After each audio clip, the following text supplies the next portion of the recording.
Okay, so today we're going to be covering the question, what do I do with my new spreader now that I've got it? So you got this new spreader with Conestoga Manufacturing. It's a nice PTO spreader. This is a 175. You've got an end gate on here. As you can see, it's mounted in the back. You got the spray and liner, and there's your PTO yoke. There are going to be a couple of simple instructions just to clarify where things go, how they connect. The first thing you're going to want to do is connect the spreader to your tractor using the drawbar of the tractor and then a little pin through the hitch.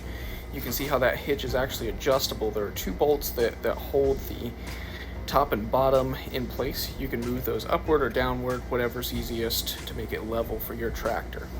After you got all that straightened out, you can go to the next step, which is going to be your PTO shaft. You can see that the PTO shaft comes in the spreader, right in the belly here. You can pull that out, take it around, and I'll show you how to install it.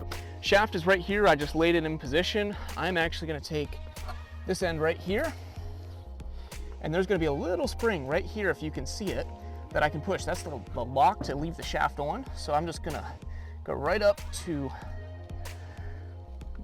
a little entrance there. Okay, now that it's on the end, I need to make sure that that's locked in place. That's really important for the safety of you and of course the equipment itself. So I'm going to push that spring, slide it back, and then it's locked into place. I can't pull it out any longer. Same thing onto the tractor here. So I'm going to do a little bit of lifting up. Now I've got the PTO shaft on. You will notice that it's locked on this side and locked on this side. Now there are little chains here in this bag. That chain has a little hook on the end. You can go right down to here. There's a little tab on the spreader, or a little eyelet, I should say. Same thing, you can find a spot on the tractor. That just keeps this plastic shield from rotating with the shaft. Here is your little PTO shaft booklet. Just take that zip tie and take that thing off before you run it.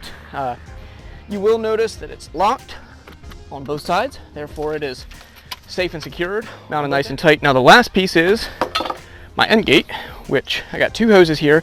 Now, two hoses is always, or usually always, a little bit of a concern because you want to make sure you do the right one in the right place. These fittings, I have like controlled flow back and forth. It doesn't matter which one goes on which because it's just a matter of which direction I push the lever to go up and down. So pretty simple there. Now that we've got everything installed, you can put your end gate in the upward position. We're going to run it up here.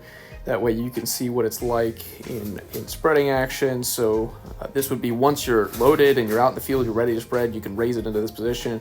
It is going to block some of the manure from coming up and hitting you, which is going to be nice. You can see the end gate here in the upward, and then of course when you're done, you just drop it down.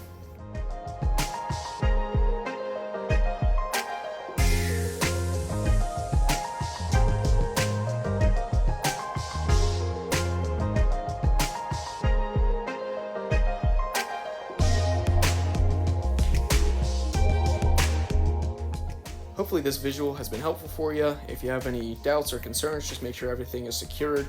You can also reach out to your dealer or to us if you bought it directly. If there's anything else we can do for you, let us know. Other than that, happy spreading.